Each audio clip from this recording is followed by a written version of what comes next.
magnets, flywheels, reciprocating engines, transformers, tripods with mysterious boxes, and radio tuners.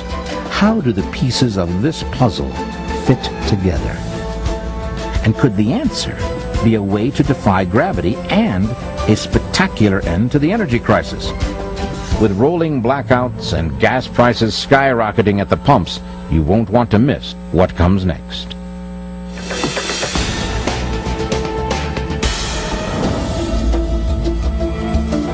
According to reports, whenever someone came up to the castle and rang the correct number of times to gain entrance, Lead Skalman would cover up his tools before coming out to talk to the person.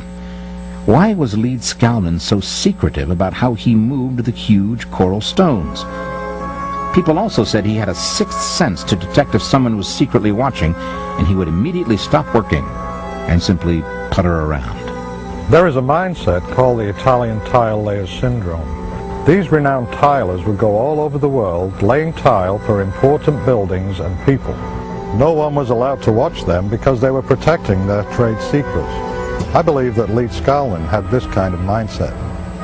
Was Ed Lead Skalman so secretive about his construction methods and about himself that he even used a hidden code in his writings? Lead Skalman self-published this curious little book called A Book in Every Home. Following each page, he left a blank page with this explanation. Reader, if for any reason you do not like the things I say in this little book, I left just as much space as I used so you can write your own opinion opposite it and see if you can do better. It's possible that he left the empty space for the reader to decipher a code hidden in metaphors in his book. The code may ultimately reveal how he built the Coral Castle. The book also talks about family life, Sweet 16, and how to raise boys and girls. One curious sentence says, "Don't raise girls too big by overfeeding them." Could raising girls be a metaphor for raising a stone? In Lead Skalman's writings on magnetic current, he suggests a series of experiments using magnets. Perhaps these experiments are an important key to understanding how Lead Skalman, using anti-gravity, moved coral blocks. That Ed's secrets lie hidden in code and metaphors in his writing is an intriguing possibility. But can we look anywhere else for evidence that Ed really figured out how to eliminate or minimize the effects of gravity? Did some neighbors penetrate the wall of secrecy and actually catch Ed? One legend is that there were some children spying on Ed undetected and saw him floating coral blocks in the air like hydrogen balloons. There are additional reported incidents. In 1936, Lead Skalman decided to move his original castle in Florida City, Ed called it Rockgate, to Homestead, reportedly to escape the threat to his privacy from a subdivision to be built nearby. He dismantled the castle and moved it, stone by stone, to Homestead, where it is today. For the first and only time, Lead Skalman sought help with the move. Ed Lead Skalman hired a tractor to pull the chassis of an old truck that he had. He had the driver leave the empty truck and come back the following morning to haul the full load of heavy coral stone to Homestead. But once the driver came back unexpectedly after only 30 minutes. To his amazement, he found that the truck was already loaded down with several huge blocks of coral. The driver remembered, "It was impossible to have stacked those gigantic blocks in under 30 minutes, even with a steam-powered derrick. And Ed had no equipment, just a simple tackle and chain hoist. Yet there they were, piled like cordwood." When the truck moved the 23-ton obelisk, Lead Skalman told the driver that he would have it raised in position by the following morning. And indeed, when the driver returned the following morning, the obelisk was raised. But why did Lead Skalman undertake the daunting task of moving the entire castle 10 miles from Atlantic City to Homestead, Florida? Was there a reason besides the prospect of a housing development close to the castle? And does the actual location of the castle itself contribute to its mystery? Some researchers believe that there is an energy grid that is formed around the entire Earth, an invisible pattern of energy lines that concentrate points of electromagnetic energy where the lines intersect. Did Lead Skalman somehow learn the secrets of this energy grid? And is Coral Castle a PowerPoint? I've heard that Ed had a map of the magnetic energy points of the Earth. Ray Stoner, in his book The Enigma of Coral Castle, suggests that Skalnin moved the original castle to Homestead not because of an encroaching housing development, but because a surveying error misplaced the original castle 10 miles from the energy grid. Captain Bruce Cathy, a commercial pilot and author, is considered the world's leading authority on the energy grid.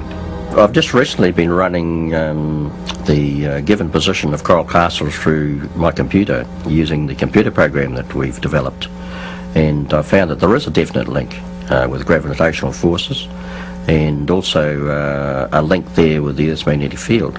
So it's obvious that Ed definitely knew something about Einstein's E equals mc squared and the unified fields. He was well ahead of what everybody thought he was. He wasn't dumb. He knew something. There are other well-known anomalies and monuments on this energy grid, including Stonehenge on the Salisbury Plain in England and the pyramids and the Sphinx on the Giza Plateau.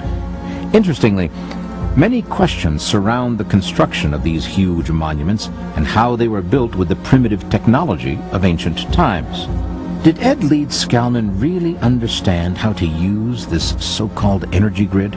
And is it even possible to speculate on how Skalnin used his unconventional view of matter and magnets to achieve anti-gravity? Here is my idea of how Skalnin flipped the magnets in his coral blocks and achieved anti-gravity. I believe Skalnin lifted a coral stone with the chain hoist, just enough to get the wire cable, coming from the small box on the tripod, wrapped around the stone's center. Then he went back to the tool shed and he cranked the flywheel and kept it turning with the reciprocating engine. The flywheel transmitted a frequency to the small box on the tripod. The tuners in the box converted the frequency into an electromagnetic field around the coral block, thus flipping the magnetic pole in the coral and neutralizing its weight. As yet, there is no working model based on my theory on how Skalnin easily moved his stones, but the day when that can be demonstrated is close. Perhaps some oddities reported about Skalnin do make sense. What about the neighbors who reported hearing Skalnin singing to the stones? The singing they heard might very well have been the sounds of frequencies coming from the flywheel and the box on top of the tripod as he moved huge blocks. There are a number of tantalizing clues. For example, here in Ed's tool shed are bottles wound with copper wire and a variety of radio tuners. What could be the significance of these objects?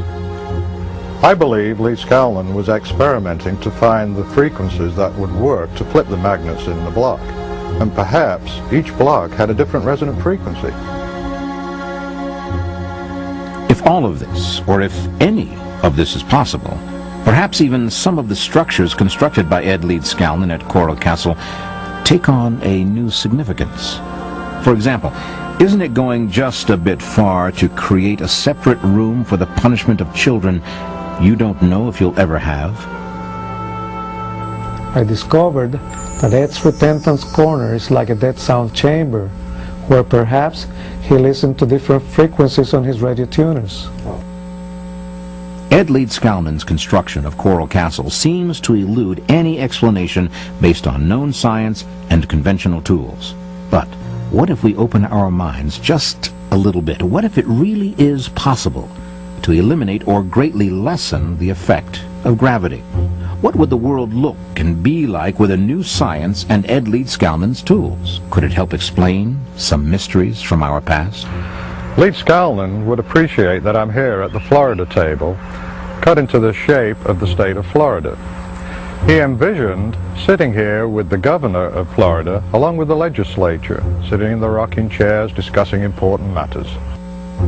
If anti-gravity is the answer to Skalnin's construction of Coral Castle, it will be possible to finally know how Stonehenge, the Sphinx and the Great Pyramid and other ancient monuments were constructed, all unexplained by the primitive technology of their times. My research shows that the Great Pyramid was a geomechanical power plant that responded sympathetically with the Earth's vibrations, converting that energy into electricity. The Egyptians used the same principles of anti-gravity that Ed Skalnin understood and created an unlimited source of clean energy.